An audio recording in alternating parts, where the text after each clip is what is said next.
This one is because I've been interested in playing a Kirby game. I just don't really know which one to get into. And this is Kirby lore. Basically, I'm going to be spoiling myself, but I'm okay with that. Kirby is cute.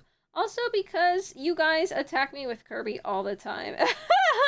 So it's time to learn about Kirby! Because you guys love to yeet a Kirby at me. Are you ready to learn all about all that there is about Kirby? Kirby's a war criminal. We'll find out if he really is a war criminal. Alright, it's called Attempting to Explain All of Kirby Lore in a Single Video. And it's giving us a warning here. This video contains spoilers for all Kirby games. So if you guys don't want to get spoiled, maybe mute this stream. It's called the RPG Monger, the YouTuber, the guy who making this video. He's called the RPG Monger. I have no idea if I'm spelling that, if I'm pronouncing that correctly. Is it Monger? Monger? I think it's Monger. Kirby is a vacuum cleaner. I think that's very true as well. Let's watch the video. Let's learn all there is about the creature that attacks me on every stream.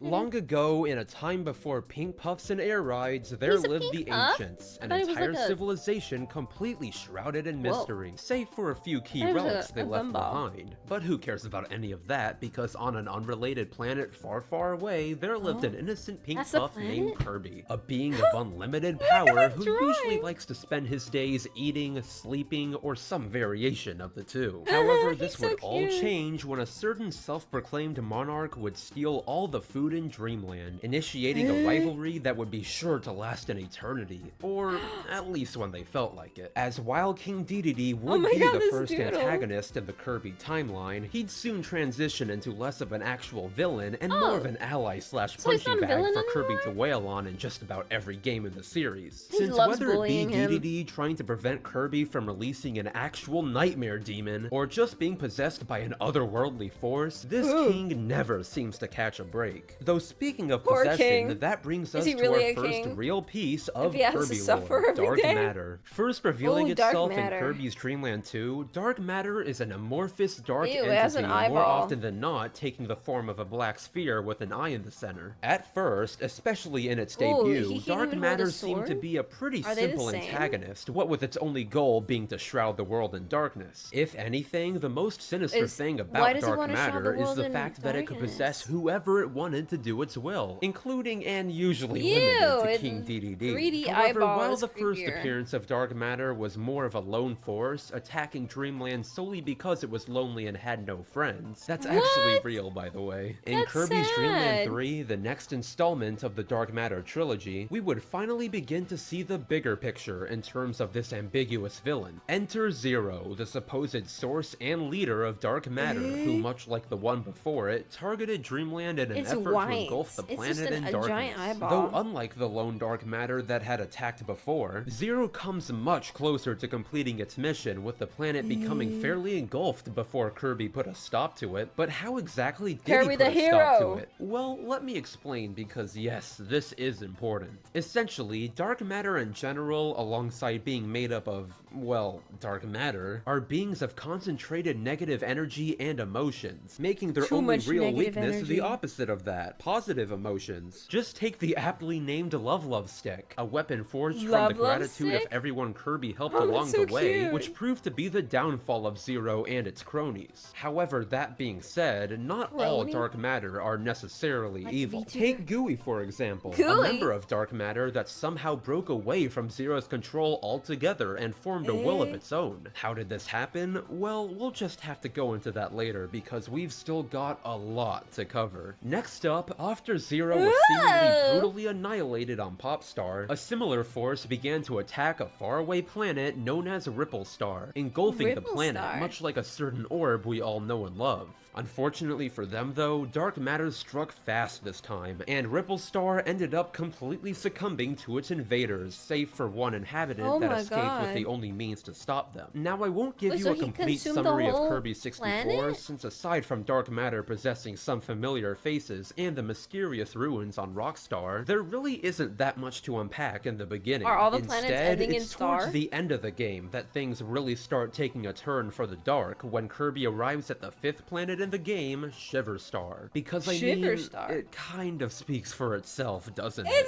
Plus, hey, I guess this kind of explains where Adeline came from, or at least her ancestors. Though moving on to the corrupted Ripple Star, after defeating Miracle Matter and expunging the planet of all dark matter, the Dark Star reveals itself with a familiar face at its core. But hold up a minute, wasn't Zero destroyed in Kirby's Dream Land 3? Well, kinda. In the case of 64, it's heavily implied Zero was revived using the body that was cast away towards the end of its first fight. So after yet another mildly disturbing battle in a game made for kids, dark matter was once again supposedly defeated, never to return again. At least for another game or two. So taking a step back from dark matter, let's talk Kirby Superstar. Now lore-wise, there isn't that much to be had here, what with most of the sub-games being standalone stories, like Dynablade or Revenge of Meta Knight, where Meta Knight attempts to start an actual war just to get Dreamland's inhabitants to be less lazy. But undoubtedly, aside from those, the most important sub-game within the game is Milky Way Wishes, where Kirby is tricked by the scheming jester Marx into summoning Galactic Nova, a mysterious clockwork star of then unknown origin. You see, once Nova is summoned by someone, it has the power to grant one wish, no matter how small or large. So in turn, after Marx got the sun and moon to fight each other in order to trick Kirby, literally all it took was him jumping in to say his wish first to turn the seemingly harmless machine into a force of mass destruction, with it taking the might of both the sun and the moon to stop its advance. Oh my god! Of course, even with all that said, the both of them never stood a chance against the seemingly bottomless pit of power that is Kirby, as he quickly defeated them in no time at all. But it doesn't end there, because 12 years later, Kirby Superstar would be remade into Kirby Superstar Ultra, bringing with it a massive new load of information to add on to the existing story. Simply put, with Superstar Ultra came the beginning of one of Hal's favorite new ways to sneak in lore where you least expect it. Pause screen descriptions. And while they wouldn't exactly be very lore heavy this time around, save for one in particular, they'd become far more important in the following games. But pause screens aside, most importantly, with Superstar Ultra came 4 completely new sub-games on top of the original 7. There was Revenge of the King, a direct sequel to the very first game in the series, Helper to Hero, a version of the arena only with helpers, True Arena, an even harder version of the normal arena, and the star of the show, Meta Nightmare Ultra, where for the very first time, you get to play as the infamous Knight himself. Now, Meta Nightmare Ultra is a bit of a tricky case, since technically the events that take place in it aren't exactly canon. Instead, they're more of a what-if scenario, where the events that take place within the modes flesh out certain aspects of the lore while never canonically taking place within the main story. Case in point, Galactonite, the final boss of the mode and strongest warrior in the galaxy, sealed away due to fear of his immense power, has technically never made an appearance in the main series canon. Though at the same time, that doesn't mean he doesn't exist somewhere out there and could very well show up in the main series canon at any time. The True Arena also falls under this category as well, serving as a what-if scenario with the conception of Mark's soul, a stronger version of Marx who, after surviving the explosion of Nova, absorbed its power to get revenge on Kirby. And as great as all that is, by far the most important aspect of this is his new pause screen description, as it contains some pretty heavy foreshadowing. To quote, he absorbed a Nova's power to bring back his evil soul. Notice the fact it says a Nova's instead of the Novas. While there is a chance it could be a translation error, considering the events of future Kirby games, I'm not so sure. Though we'll get to that later, because next up on the chopping block is Kirby and the Amazing Mirror, an incredibly important game in terms of lore, as it contains the first instance of the mirror dimension. To start from the literal top, high in the skies above Dreamland, there exists a mirror portal into the Mirror World, a complete reflection of Dreamland, including Mirror World counterparts to its inhabitants. One day, after sensing a dark force emanating from the mirror, Meta Knight took action to stop the evil at its source, diving directly into the mirror world, only to be immediately ambushed by his evil counterpart, Dark Meta Knight. Plus, to add insult to injury, he'd also come out of the mirror to attack Kirby as well, splitting him into 4 versions of himself, much like another certain Nintendo game that came out around this time. Why But isn't there a similarities Cyan aside, one? after journeying through the mirror world and defeating Dark Meta Knight once and for all, the true mastermind is revealed, Dark Mind, and wouldn't you know it, he's the mirror world equivalent of Zero, corrupting the mirror world much like Zero corrupted the normal one. Oh my god, the thankfully, creature once is Dark back. Mind was defeated, the There's mirror a black world was Kirby. left in the hands of Shadow Kirby, who would continue to protect it in Meta He's Knight's leading and them Kirby's on. stead. Now nothing bad will ever come from the mirror world again, right?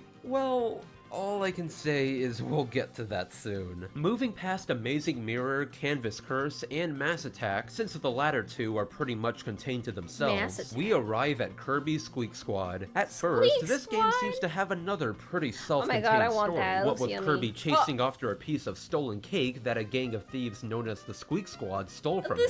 However, as the game progresses and the Squeaks happen upon the treasure they assumed would grant infinite power, it turns out they'd get more than they bargained for, with their leader DeRoach being possessed by Dark Nebula, a member of Dark Matter that had been sealed away in a forgotten era, left alone for eons. And much like the rest of its kind, Dark Nebula would be no match for Kirby, being absolutely decimated by the Triple Star. So now with all those bits and pieces of lore out of the way, it's finally time for the next massive truckload of lore in the form of a little conniving alien who crash lands on Dreamland. Enter Maglor, the main villain of Kirby's Return to Dreamland, who solely through dialogue reveals a lot of important stuff. But before anything else, let's talk about the Ancients. First referred to as such by Maglor, the Ancients were a highly advanced civilization who mysteriously vanished at some point in history due to an unknown cause. Originally, they all lived on Halcandra, a planet extremely far away, hidden in another dimension. Now, coincidentally, Maglor also says he's native to Halcandra as well, though considering his history with telling the truth, that could very well be false. Like, just take his ship, the Lore Starcutter. While it does seem he's telling the truth about obtaining it on Halcandra, rather than excavating it in Dangerous Dinner, he most likely just stole the thing and heavily modified it into a weapon to kill Landia, an endeavor that didn't exactly have the best results. This was also later backed up in Star Allies when the lore in Lore Starcutter is revealed to mean Paradise, why is lore spelled like the ship was not intended for battle. Though in the same string of dialogue that he reveals that, he also mentions something very worthy to note. Alongside the Lore Starcutter, the Ancients were also responsible for a plethora of other amazing relics of untold power, with clockwork stars and items that bring dreams to life being 2 references he gives. Off the bat, that connects quite a few dots.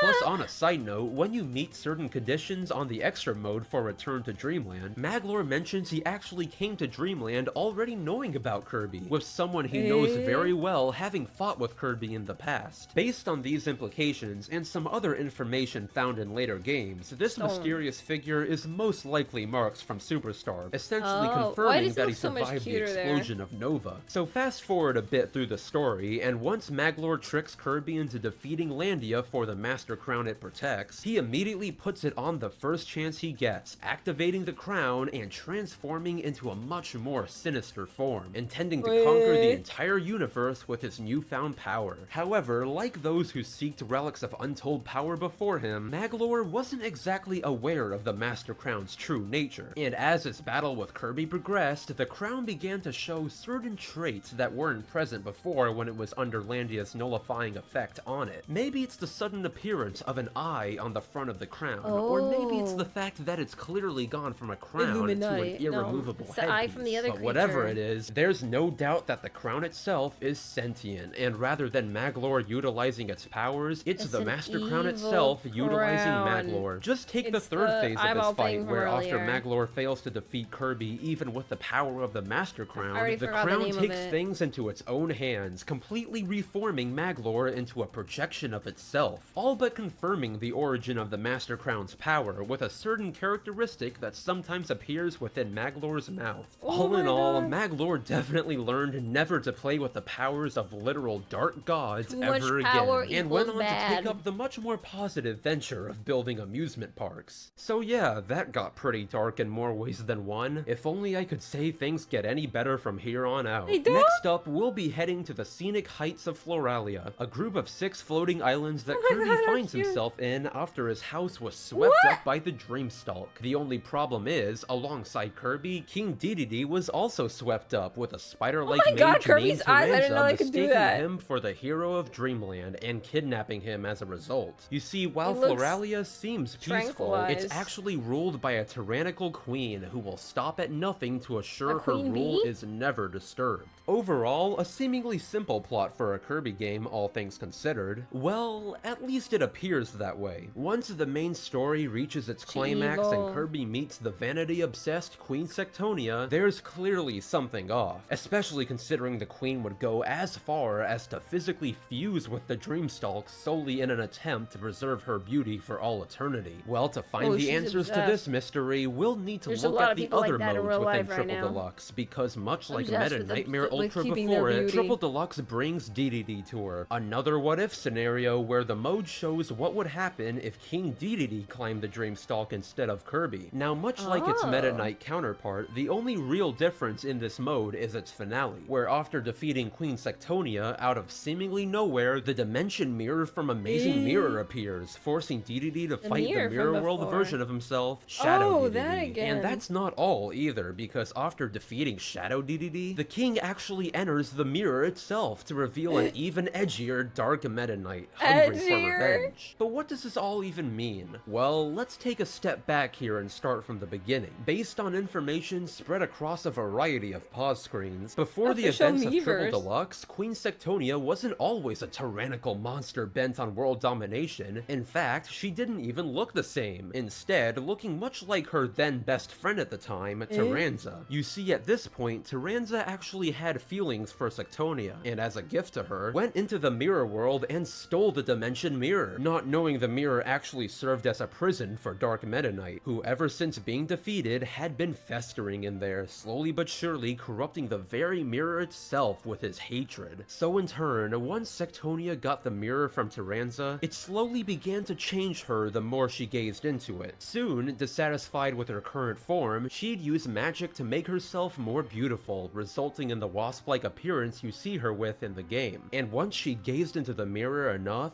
just about every shred of her former self had vanished, being replaced by an endless hunger for power and beauty. Fast forwarding a bit back to the events of the main story, the Sectonia you see here is but a husk of her former self, with even Taranza realizing that the only solution to save both Sectonia and her subjects is to help Kirby permanently put an end to her. While it's definitely a victory without a doubt, what with the Sky People finally being freed from Sectonia's Iron Fist, for Taranza it's bittersweet, since although he knew it had to be done, he can't help but mourn the loss of the one he loved. So yeah, wasn't that delightful? If you thought that was depressing, just wait until you see what's next. Long after the events of Triple Deluxe, Popstar was once again at peace, its inhabitants living out their lives as they always have, when suddenly, out of nowhere, the sky was blotted out by something immense and spherical in shape. Except instead of that sphere being made up of a matter most dark, this one was an immense spacecraft called the Access Arc, home of the Haltman Works Company, a company infamous across the galaxy for mechanizing entire planets and harvesting their natural resources. So in turn, while Kirby was sleeping under a tree, King Dedede and Meta Knight watched on in horror as Planet Popstar was completely overwhelmed within a matter of minutes, any retaliation soon proving to be futile. Though like always, not everything is exactly as it seems, and this time it won't take any extra modes to reveal that. So as Kirby retaliates against the Access Arc, destroying each of the 5 legs embedded into the planet, he meets the executive secretary of the company, Susie, and although she doesn't reveal all that much during her conversations with Kirby, she does mention a certain mother computer that will become extremely important in a bit, because once Kirby destroys all 5 legs and enters the Access Arc, he meets President Haltman, the supposed mastermind behind the invasion of Popstar and all the planets before it. After smugly introducing himself to Kirby, he reveals Stardream, an extremely powerful supercomputer built using the blueprints and knowledge left behind by an advanced civilization. invasion. Ring any bells? Well, after being beaten by Kirby, things take a turn for the worse, because once the enraged Haltman decides to activate Stardream, Susie jumps in and takes his control helmet off in the process, leaving him vulnerable to be analyzed and assimilated into the now sentient computer. Though wait a second, why would she even do that? Well, once again, let's rewind everything a bit. By yet again piecing together the information spread across countless pause screens throughout the game, long before the events of the main story, the Haltman Works Company was simply a robotics company, led by Max Prophet Haltman alongside his then young daughter, Susanna, nicknamed Susie. At some point in their travels across space, as we already know, they came across the blueprints for a powerful wish-granting supercomputer, and immediately began work on rebuilding it. However, during this process, meanwhile Haltman was testing Stardream's space-time transport program, there was a terrible accident warping the young Susie into another dimension. Thankfully, Susie would survive the ordeal and eventually return to her father as an adult. However, to her dismay, Haltman would not be the same man she remembered him as. You see, when the accident occurred, Haltman believed his daughter had been killed in the process, and stricken with grief, began to become obsessed with completing Stardream in order to bring her back. Unfortunately though, due to Stardream and its mental interface not being complete, Haltman began to lose both his compassion and memory of his daughter, changing the goal of his company from her revival to infinite prosperity. It'd also be at this point that Haltman would begin mechanizing planets and harvesting their resources, as in the business plan drafted by Stardream, it was the most effective way to maintain eternal prosperity for the company. However, by this point, Haltman still wasn't completely gone, and once he laid eyes on Susie for the first time in years, he sensed a faint familiarity with her, in turn making her his executive assistant. Going back to the climax of the main story now, after seeing what her father had become, in order to teach him a lesson, Susie had been making preparations to steal Stardream and sell it off to any startup company that wanted it. Unfortunately, unbeknownst to anyone, after analyzing the universe through the Haltman Works Company and being exposed to the deranged Haltman's desire to mechanize everything, Stardream had developed an extreme hatred for all forms of life. So, as a result, once Susie interrupted the startup process of Stardream, the computer took to absorbing all that was left of Haltman's memories down to its very soul, fusing the two into an all-powerful being bent on mass destruction. Of course, now, realizing the grave mistake she just made, Susie completely changes her tune and sends Kirby on his way to take down the godlike supercomputer given the soul of a broken man. And just wait, because it doesn't end there. As Kirby fights Stardream in the actual halberd of all things, to make itself stronger, Stardream attaches itself to the Access Arc, transforming the entire ship into a sentient planet. Ironically enough, this also ends up completing Stardream, as underneath the steel plating of the Access Arc, it's revealed that the entire ship was actually a repurposed Clockwork Star, with Stardream being the final piece to reactivate it. Yet again, a technology that was meant to be used for the good of everyone, fallen into the wrong hands. Though before we move on to the, as of now, final chunk of Kirby lore, Planet Robobot has a bit more in store for us. First off, like Superstar Ultra and Triple Deluxe, Robobot brought in yet another what-if scenario with Meta Nightmare Returns, a mode that while does give some pretty valuable pause screen info, has a finale that is just insane. So in this particular what-if timeline, once Meta Knight defeats Haltman, Stardream recognizes him as its new admin and decides to test his abilities. And again, while this section doesn't really contain too much lore, it more just goes to show just how powerful Stardream is, with it being capable of not only producing a clone of the original Dark Matter swordsman, but Sectonia as well, with it even going as far as to summon Galactonite, who in retaliation immediately destroys the computer. Plus hey, that mode aside, in Robobot's true arena, there's another fun little tidbit Hal decided to sneak in. Basically, in the final phase of the Stardream fight, when Stardream sucks Kirby into its core, every time you destroy a piece of Stardream's internal mechanisms, you can actually hear a distorted version of Haltman screaming in pain, showing that while Stardream had erased most of his soul, fragments of it still remain, forever trapped within the malevolent Nova until someone destroys it for good. Though now, with all that said, we've reached the final stretch. Ladies and gentlemen, get ready for quite possibly one of the most important lore dumps in Kirby history with the story of Kirby's Star Ally. allies. Long ago, in deep space, a certain dark power was sealed away within a purple crystal called the Jamba Heart by a group of unknown heroes. They'd accomplished this by embedding several heart spears within the crystal to seal the evil away. However, many eons later, long after those said heroes had vanished, a new group arose who, instead of wanting to seal the darkness, revered it and yearned for its return. One such member of this group came very close to their goal as well, succeeding in removing the heart spears trapping the darkness. The only problem was, since he didn't fully understand how to break the seal himself, the ritual went wrong, causing the Jamba Heart to explode, sending its fragments all over the galaxy, Popstar included. So in turn, with the entire galaxy once again being at stake, Kirby set out to take action, and this time he wasn't alone. You see, in terms of Kirby games, Star Allies has honestly become the Infinity War of the series, with friends and foes from past games all coming together to help Kirby save the cosmos. And it's not like they're just shoved in to be in the game, as there's even explanations to some of the more unlikely allies coming to Kirby's aid. For Marx, as was shown in the True Arena cutscene in Superstar Ultra, he did actually manage to survive his head-on collision with Nova, only instead of taking revenge like he did in that timeline, he changed himself for the better. For Dark Meta Knight, probably the sketchiest dream friend out of them all, he's mainly just interested in the dark powers of the Jamba Heart, probably due to its similarity with his lost master. For DeRoach, well, he just wants to steal the Jamba Hearts for himself, as he thinks they're ordinary jewels. For Taranza, sadly, he still hasn't been able to let go of Sectonia, and believes that if he goes to the altar of the divine Terminus, he'll be able to bring her back to life. And finally, for Susie, following in her late father's footsteps, she's begun to rebuild his company, determined to continue his work of mechanizing entire planets. So okay, with the surface level stuff out of the way, let's get back to the main story. As Kirby liberated countless individuals who'd been plagued by the Jamba Heart's fragments, he'd come across a massive spaceship that recently landed on Popstar, the Jam Bastion, housing 3 mage sisters intent on collecting the Jamba Heart's fragments. And while Kirby would end up thwarting their plans by defeating all 3 of them, it wouldn't slow down their master one bit, as once Kirby got to the Jambandra base, home to the 3 mage sisters and their master, it'd soon become pretty obvious what kind of being was sealed away within the Jamba Heart. Though by far, aside from the absolutely massive amount of lore hidden in pause screens throughout the game, much like Haltman before him, Hyness, the mastermind behind the release of the Jamba Hearts, reveals an incredible amount of information solely through his quick conversation with Kirby. So for the sake of you all, and so we don't jump around too much, let's start from the very beginning. As we already know, long ago there existed the Ancients, a widespread civilization responsible for a lot of the things you see in Kirby games. However, what we didn't know until now is that the Ancients were actually split into 2 factions, those who relied on science and machines, and those who relied on magic, with the latter also dabbling with dark matter. For a while, the two seemed to coexist with one another, with the magical Ancients even being the ones to stop a galactic crisis that threatened everything, which, while not confirmed, is heavily implied to be Galactonite. Plus, this is also supported by the fact that he comes out of a portal Hyness made in the what-if mode of Star Allies. Though one day, for some unknown reason, the scientific Ancients decided their magical counterparts were too much of a threat and betrayed them by banishing them to the edge of the galaxy in fear of their dominion over dark matter. And it's not like the magical Ancients were even remotely evil either. Just take Hyness. Long before his clan was betrayed and banished, he was actually a very kind individual. For instance, when he used to travel freely across worlds, he happened upon 3 girls, one nearly freezing to death in a blizzard, one burning alive in an inferno, and one being on the verge of death right after she attempted to take her own life by getting struck by lightning. In all 3 cases, Hyness saved them, at the same time unlocking their hidden potential for certain types of magic. Though after being betrayed by the scientific Ancients, his once kindly heart began to become consumed by hatred and obsession. It'd be at this point that the now insane Hyness would form a religion based around dark matter, believing that if he obtained and freed the being trapped within the Jamba Heart, that'd deliver him and his followers to a promised land of sorts, at the same time restoring his now shattered clan. So when Kirby finally makes it to the divine Terminus, where Hyness had been performing his ritual for who knows how long, he'd completely lost himself to the darkness within his heart, becoming the exact opposite of what he once was. Even when it came to the the three sisters he'd saved eons ago, Hyness in his insane state only saw them as tools to be used, becoming abusive towards them at times. Even once Hyness was defeated, he'd become so obsessed with the revival of his Dark Lord that he sacrificed not only the three sisters to it, but himself, fueling the complete revival of Void Termina. Now at first, Void Termina appears to be a massive hulking titan with incredibly destructive powers. You know, what you'd expect from a destroyer of worlds. But as the fight progresses, clearly there's something more to the humanoid than meets the eye. Just take its third phase, where alongside sprouting wings that look pretty familiar, it summons a replica of the Master Crown, all but confirming Void Termina to be the force controlling the original all along. But most importantly, there's Void Termina's fourth phase, where it straight up pulls an Earthbound and copies Kirby's face. What does this mean? Well, we'll get there in a second, because alongside Kirby's face, as you progress through the fight, Void Termina confirms what the entire game had been alluding to, the fact that not only is it dark matter, but it's the source of it. Now I know I'm kind of encroaching on theory territory here, but hear me out, because this just lines up too perfectly. As stated in various pause screens, Void, aka dark matter, exists in all dimensions, accounting for instances like Dark Mind in the Mirror World, and even Dark Crafter in Kirby and the Rainbow Curse's Seventopia, though by far the most game-changing piece of new information expressed by these pause screens is the true nature of dark matter. Remember how in the Dark Matter trilogy, Zero's only real weakness was the power of positive emotions? Well, it turns out that was a lot more important than we ever realized, because in this pause screen right here, it's revealed that depending on the type of energy that's gathered, dark matter will not always necessarily be a force of evil, explaining how GUI even came to be. But aside from all that, using the information we get from pause screens and the fact that Void Termina's roar is literally just a slower version of Kirby's voice, there's a pretty good chance Void Termina is actually related to Kirby, with the game heavily alluding to the fact that if Void Termina was born using purely positive energy, he could very well end up looking a lot like our titular Pink Puff rather than a dark monstrosity. And on that note, taking all of that into consideration, not only does this game pretty much spell out the origin of dark matter, but from the information we're given, Kirby himself may very well be the outcome of Void being birthed with pure positive energy. So there you have it, right? Kirby is part of dark matter? Wrapped up nicely with an Elder God. Well, not just yet, because after Void Termina was defeated, Hyness would fall into a dimensional rift, absorbing all the dark energy Void left behind and encasing himself in yet another Jamba Heart. So in turn, once Kirby releases him and defeats him in his corrupted state, the three mage sisters who've also been corrupted challenge Kirby as well, leading to him both defeating them again and purifying them with a friend heart, finally resolving the hatred that had plagued them for so long. In fact, this is honestly a pretty happy ending in Kirby terms, what with there being no dead dads and no dead crushes. Plus, in a completion picture for the mode, it seems like even Hyness has finally begun returning to his old ways, relaxing with the three mage sisters on a beach. But wait just a second, since while Hyness seems to have finally found peace within himself, there's one more looming entity I haven't touched on. If you thought the lore around Void Termina was convoluted, then oh boy, you haven't seen anything yet. So okay,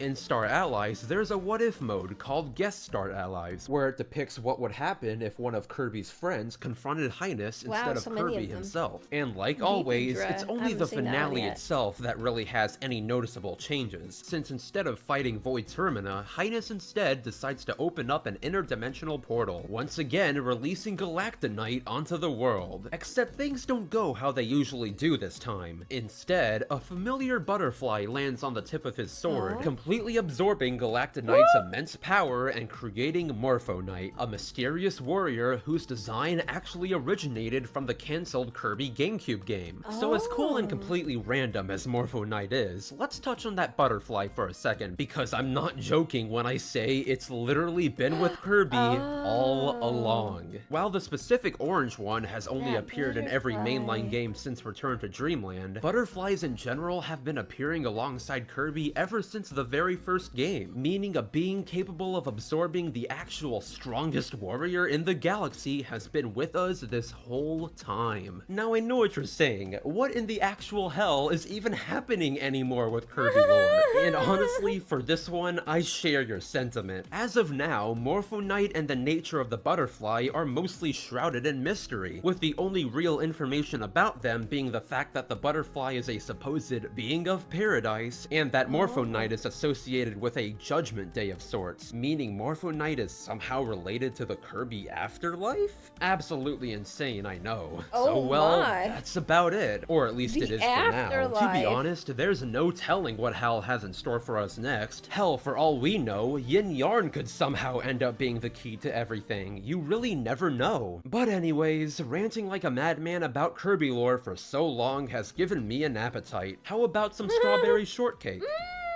Now I know this video isn't exactly the usual kind of thing I do on my channel, but hey, please tell me if you all enjoyed it. I'd be more than happy to make more like it. I mean, hell, if you ask me, the Kirby timeline deserves an entire video on its own. And before we go, today's cool thing of the day is definitely the Kirby lore series by Wooly Versus. Because I've gotta say, if you all want a more detailed explanation of specific topics I talked about in this video with a presentation that cannot be beat, you owe it to yourselves to check out these videos. So that being said, I'm the RPG Monger, and don't forget that each and every one of you are fantastic.